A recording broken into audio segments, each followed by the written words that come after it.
Assalamualaikum warahmatullahi wabarakatuh. Salam Rahayu. Kali ini saya akan membahas tentang kehendak Tuhan dan ramalan. Pada akhir-akhir ini saya melihat banyak sekali berita yang sangat heboh terkait ramalan di tahun 2021. Nah, ya, seringkali dalam kehidupan sehari-hari kita mendengar kawan kita atau orang lain berkata, nanti akan begini, nanti itu akan begitu. Kata-kata yang berisi keyakinan akan terjadi. Juga ada banyak sekali bentuk prediksi-prediksi atau ramalan seperti ramalan cuaca, jodoh, zodiak, nasib, pertandingan sepak bola, togel dan lain sebagainya. Dan ini sejak jauh zaman dahulu kalau sudah ada, sudah umum sebenarnya. Kita berbicara tentang ramalan, ramal meramal atau prediksi, ya. Sebagian ramalan itu bersifat hiburan atau hobi. Sebagian lagi itu bersifat klinik. Sebagian lagi bersifat sensitif atau dianggap tabu.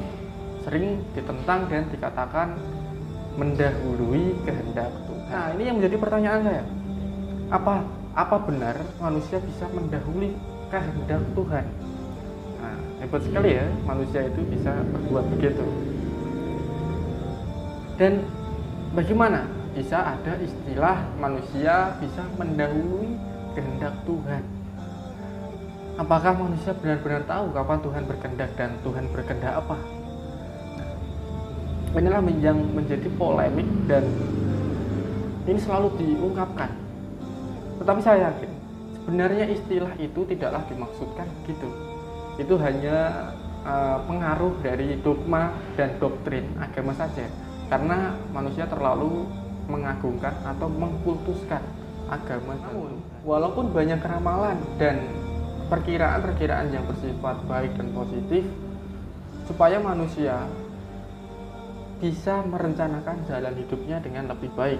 Tetapi memang sebaiknya manusia bersikap logis dan realistis untuk tidak menjalani hidupnya dengan berpegang pada ramalan-ramalan atau mengandalkan perkataan orang pintar atau pembaca zodiak dan lain sebagainya. Memang ada perkataan-perkataan atau ramalan-ramalan yang menurut rasa kepantasan di masyarakat dianggap tidak pantas untuk diutarakan. Tetapi terlalu dangkal kiranya jika segala sesuatu dikaitkan dengan agama, apalagi menggunakan istilah mendahului kehendak Tuhan. Nah, dari sisi positifnya, kalau ingin meramal, ya ramal hal-hal yang sifatnya membangun sugesti seseorang agar dia bisa menjadi lebih baik ke depannya. Janganlah ramal hal-hal yang bersifatnya propaganda, itu menurut saya tidak baik. Manusia bisa meramal, bisa membaca tanda-tanda alam, bisa membaca tanda-tanda gaib tentang sesuatu yang akan terjadi. Itu sih biasa kalau menurut saya. Tetapi kalau manusia bisa merubah kejadian yang seharusnya terjadi, itu baru luar biasa. Ya. Mungkin Anda sendiri harus bisa mencoba merubah apa yang diramalkan untuk diri Anda menjadi apa? Menjadi yang lebih baik lagi. Manusia sudah dibekali Tuhan dengan akal budi dan roh. Dengan bekal itu manusia bisa membaca dan menganalisa tanda-tanda alam dan tanda-tanda yang bersifat gaib. Dengan bekal itu juga manusia bisa mengenal peradaban dan bisa merencanakan dan mengatur jalan hidupnya. Mengatur jalan hidupnya bukan hanya sekedar hidup dan bertahan hidup ya atau hewan ya.